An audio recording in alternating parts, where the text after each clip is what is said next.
Strawberry Valley and out that traffic move around. And we've done that pretty much from Vernal through and Strawberry is, you know, there's just some times, even though there's a lot of wide open spaces, there's just enough traffic going both ways, you can't get around. So that's coming, but I don't know. I don't think it's this year, I think it's next. That's another problem.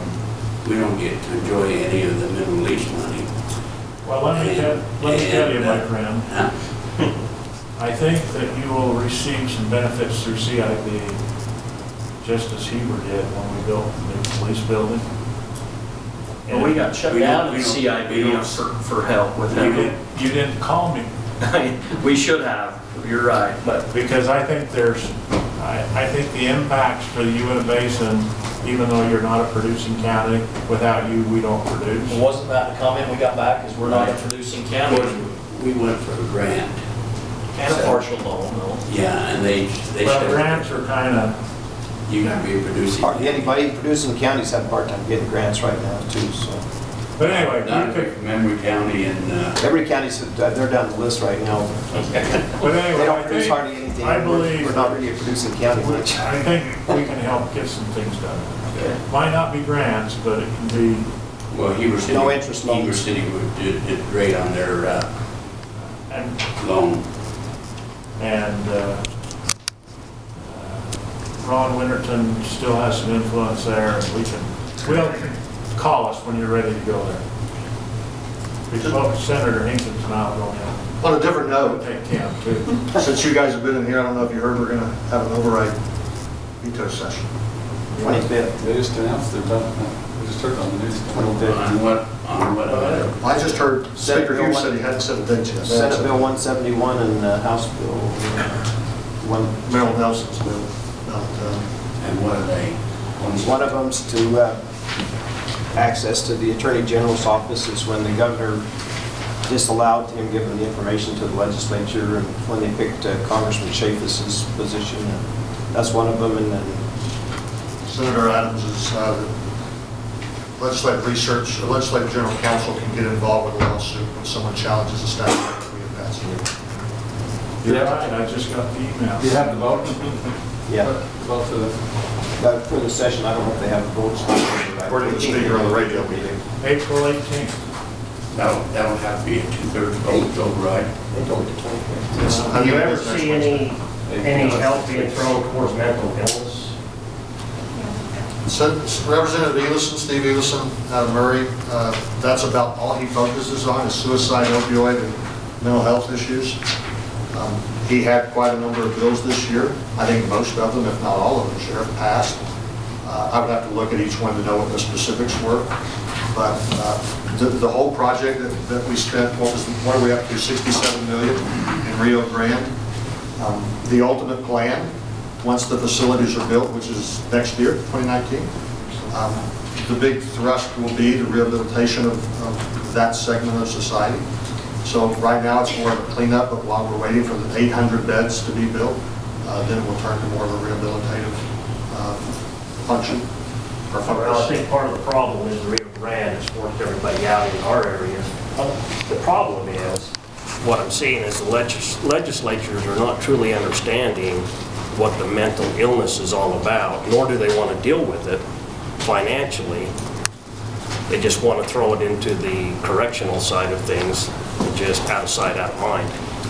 And that's not the answer to that. And I would go back and say that you're right. Some of those homeless people have dispersed to the outlying counties because there's nowhere to go. But once those 800 beds hit, I think you'll see a major shift back downtown to where the facilities and the services that they're needing and wanting, most of them are wanting, will be placed. So I think what you'll see is we got the suicide prevention line in 24 hours a day, 7 days a week. That when your people here in Wasatch goes off, that number comes. The commitment is that we're going to get more mental health beds and more treatment. And that's what I'm after here. And part of that is we passed the updated Medicaid, and everything I'm reading says is that we're probably going to get some exceptions and some block grants to Utah so we can do that. And if we can do that, we'll pick up 60,000 people that haven't been insured for the same amount of state money, and that we should be able to increase and do more mental health treatment and plans. And I think, unfortunately, it's not done yet, but I think that's the direction we're headed. I'm just shocked and offended that you said the legislature doesn't understand something. I thought we understood everything. That was sarcasm. Yeah, I hope so. But you're right, we do have Facts, a while big issue interesting, with maybe, that. or... Well, it is a major issue, and I know they passed one of the bills where they're saying they'll have a crisis team that will respond, but to this area, it doesn't work. An hour's response, the problem's done and dealt with, and maybe in some The way. plan, and I think logically so, is that once those facilities open, I think it's June of next year, that those people who have dispersed to these outlying counties will go back, not because they love Salt Lake County, but that's where the bed will be and that's where the services that they're looking for. So, Thank you. Anything further for our Senate and legislative? So on the subject of mental health, what's going on with the medical marijuana?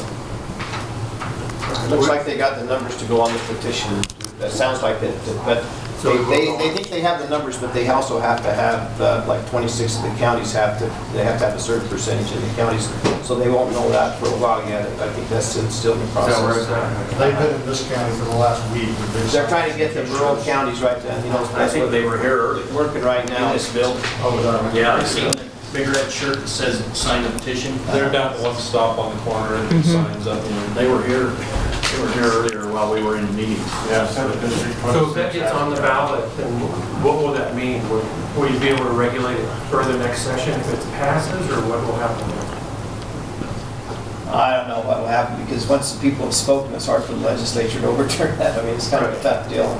So I think you'll But just, there are some issues that the legislature will have to deal with, Right. yeah, exactly. and they admit that. It's a terrible way to introduce and approve a drug in society. By ballot? Yeah. Or legislatively, for that matter. After all, 30 miles from Vernal, in a town of 200 people, we've got Plumry Dispensary that's open and 2 more that are scheduled. Yeah, I'm sure that they're just counting on that 200 people to supply that. I mean, next year, when it comes time to go sell Girl Scout cookies, that's where we're taking our daughter. All right, anything further for our representatives? Just one more. You know, that it's been in the news recently about UTA and the management of it, and that they want to spend $50 million to change their name. Best name ever spent. Were you guys involved with that? And, you know, A lot of people think, Mark, that the transportation bill that we passed, 136, granted that $50 million and they changed it, by no means did. That statement was made by one of the governing board members that they need $50 million to do the name change. I think, for me, that was one of the big reasons I voted for that bill. It's because it's going to change at the foundation who and how UTA is being run. Because right now, I don't know if you know, there's only 13% of their revenue is rider-driven.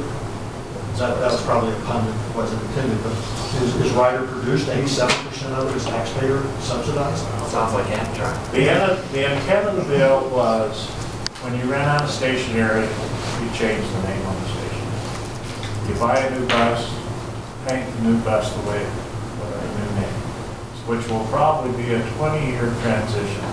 I mean, it's maintenance and upkeep that is going to happen anyway, but it makes better news if you say it's going to cost $50 million to do it. But the intent was, and I don't know, I've had a talk with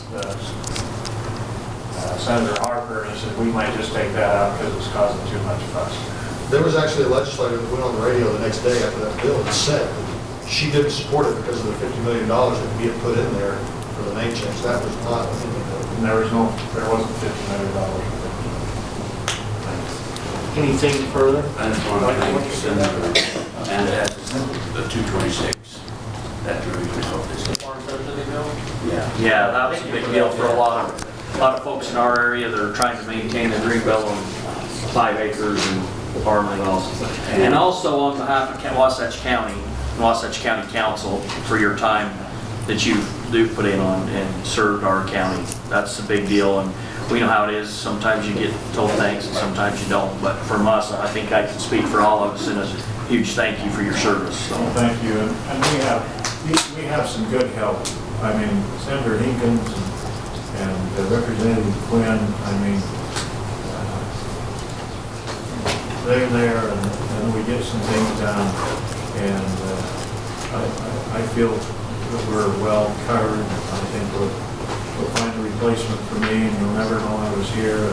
I don't know about that. Yeah, but anyway, thank you.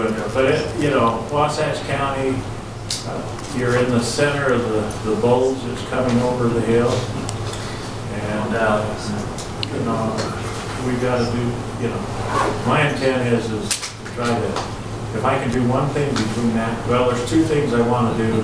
One of them deals with the Ute Indian tribe, and the other deals with Beaver's Main Street. And if I can push and shove and get a few things done there, it'll be well worth it. You'll have better luck working with Beaver Main Street.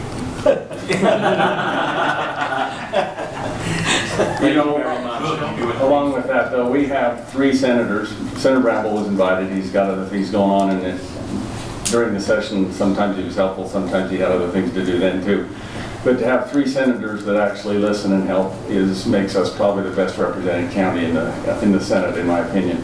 And once our new census changes that, it may be different, but we appreciate all of them, and it works really good. And Representative Quinn as well. That said, you mentioned the urban bill, where one of the bills that passed is giving the Utah Department of Agriculture the ability to raise marijuana for a study, and they're going to be having sign-ups for somebody to grow that. So It's industrial, that's for industrial hemp. Industrial hemp. So But it'll actually qualify. So if we know anybody, we should refer them over. I'm sure it would qualify for enough revenue to do one of these small urban farming things. I thought if I could get one bale of all the thousands you put up, I just want to get one bale a year, and I'd be able to pay everything off. It don't work that way. I You guess. can don't sign just up for pay. that one, maybe you'll get yours. Apparently it doesn't work that And way. Senator Hinkins, your Senate Bill 96 was an ugly bill, but it turned out pretty. Turned out pretty good, I It think, turned and out that good. should help you guys to be able to help with the canals to keep them open for It- flooding and stuff like that. I know last year it was real, that's why I sent it to intro to It scared get me some. last year. Oh, I know, yeah. But it's something that had to be done, because things weren't getting better. Senator Hinkins takes on those bills and just takes them. It takes a couple of years to boil them out, and some don't, but he's I got a guess lot of courage for doing it. it. As long as it's not equine teeth floating or something like that. Well, thank you guys for being here, all of you. We appreciate your time. We know it's valuable. Thank you, guys. Have a good evening. Thank you.